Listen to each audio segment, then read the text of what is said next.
샬롬. 하나님께서 오늘도 저와 여러분들에게 은혜 주시고 승리 주시기 바랍니다. 오늘 하나님께서 우리에게 주실 말씀은 사도행전 12장 1절에서 12절까지의 말씀입니다. 여러분 삶에서 여러 가지 크고 작은 어려움들을 만나죠. 시험을 만날 때도 있습니다. 그 모든 시련, 시험, 유혹, 이런 상황을 우리는 영적인 전쟁이라고 이야기하고 영적인 싸움이라고 얘기하지 않습니까?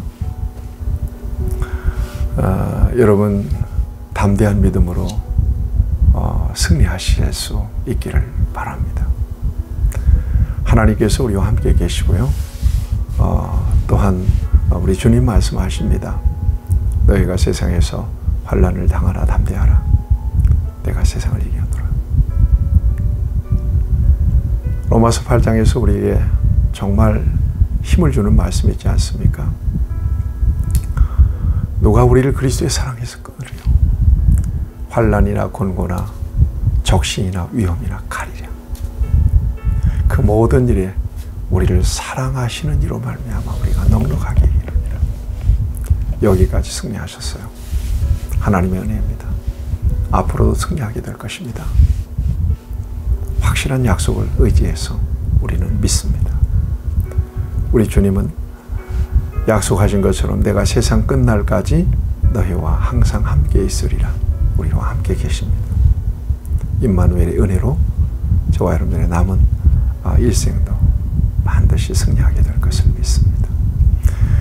자, 오늘 본문 말씀을 보면 초대교회 성도들이 얼마나 많은 시련 속에서 그들의 믿음을 지켜야 했는지 우리에게 보여주고 있습니다.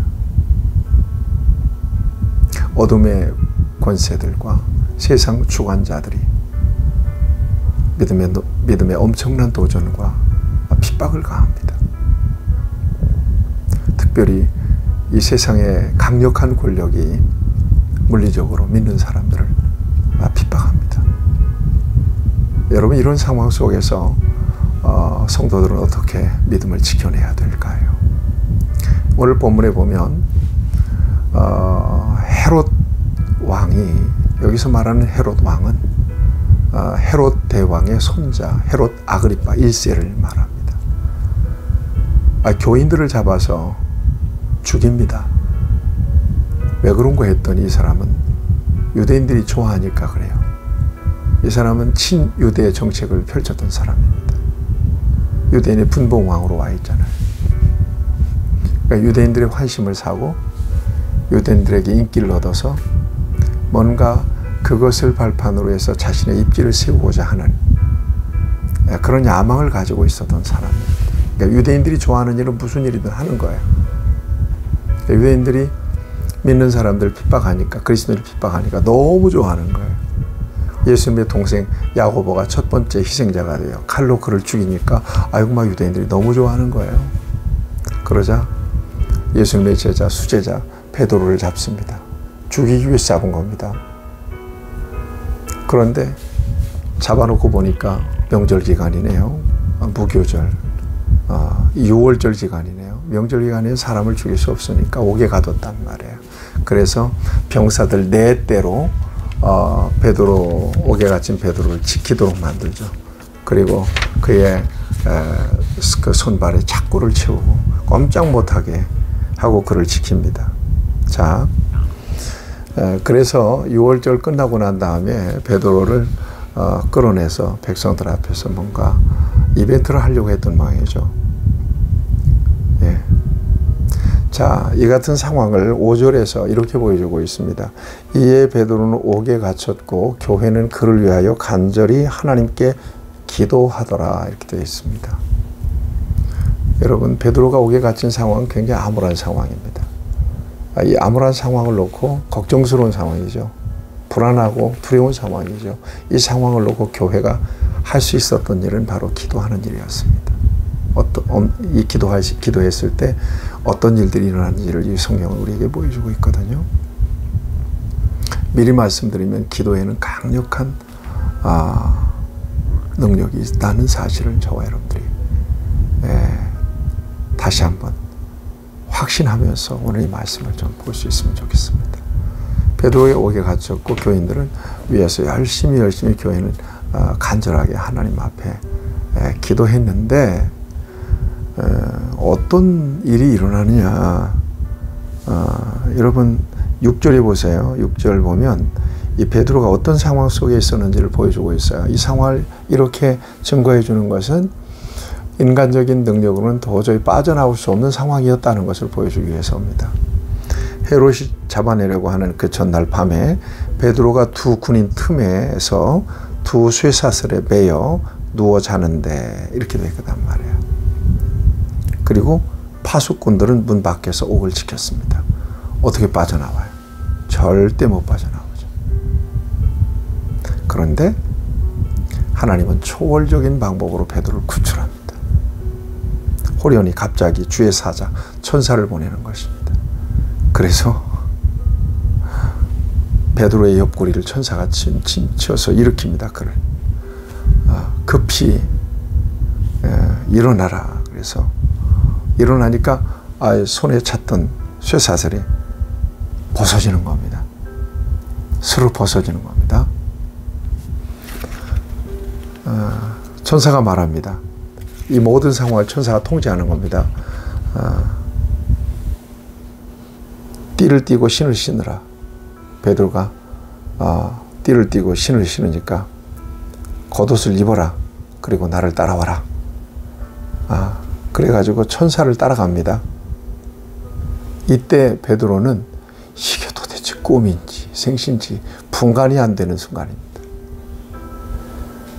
천사를 따라가니까 첫째, 둘째 파수를 지나 그랬습니다. 파수꾼들이 있습니다. 보조시키고 있는데 그걸 지나가는 겁니다. 잠겼던 문이 저절로 열려요. 그리고 베드로가 안전하게 빠져나왔을 때 천사는 떠납니다. 여러분 이런 일이 있었던 겁니다. 기도할 때 하나님께서 일하십니다. 이건 공식입니다.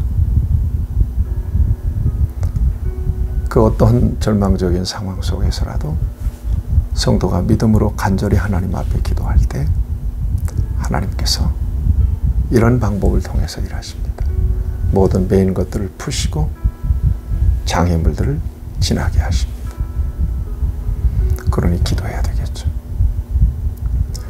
그러니까 영적 전쟁에 대한 말씀을 앞에서 드렸는데 성도들의 영적 전쟁, 영적인 싸움은 기도로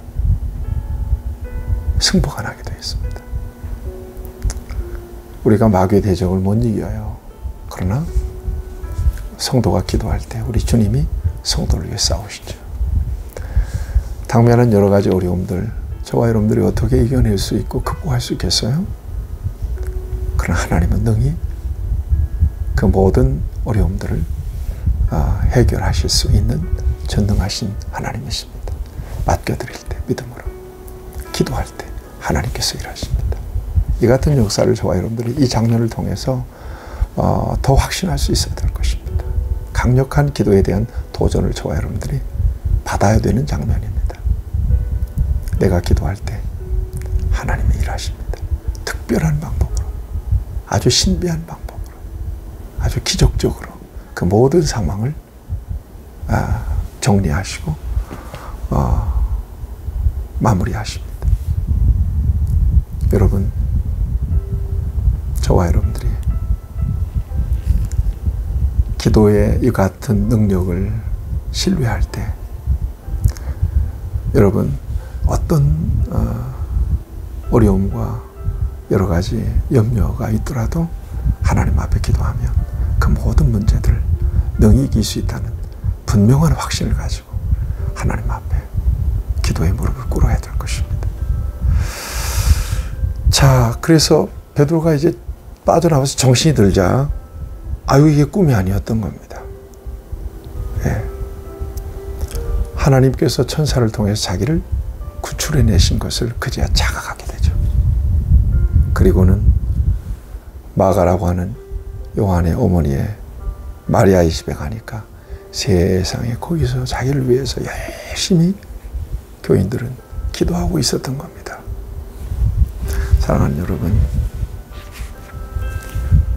교회와 성도들이 정말 합심해서 하나님 앞에 기도할 때 하나님께서는 놀라운 구원을 주십니다.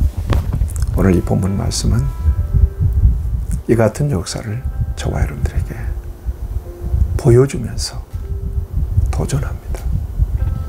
어떡할 것이냐? 당하고 있을 것이냐? 기도할 것이냐? 주저앉아 있을 것이냐? 기도할 것이냐? 염려하고만 있을 것이냐? 탈식하고만 있을 것이냐? 기도할 것이냐?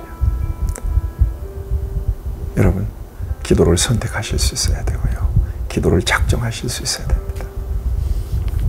그럴 때 하나님은 우리가 알 수 없는 은밀한 방법으로, 놀라운 방법으로 우리의 모든 어려움들, 우리의 모든 숙제들을 하나님께서 해결해 주시고 우리에게 하나님을 나타내 주시죠. 여러분, 기도로 여러 가지 영적 시험들을 넉넉하게 이겨내시고 승리하시는 하나님의 은혜가 여러분에게 있기를 축복합니다. 오늘 오신 아버지 하나님, 우리는 그 모든 상황들을 감당할 수 있는 능력이 없습니다. 베드로가 옥에 갇혔고 이렇게 착고가 채워서 파수꾼들에게 쌓여서 문이 잠긴 이 암울한 상황을 빠져나올 수 있는 능력이 우리에게는 없습니다. 다만 하나님 앞에 기도합니다. 하나님께서 우리의 기도를 들으시고 하나님의 방법으로 우리를 구출해 주시고 우리를 구원해 주시고 우리에게 향하신 하나님의 놀라운 구원의 역사를 나타내 주실 것을 우리는 믿습니다. 기도를 결심합니다. 기도하기를 원합니다. 성령께서 우리를 도와 주시옵소서. 예수님의 이름으로 기도하옵나이다. 아멘. 여러분, 기도로 승리하시기를 축복합니다.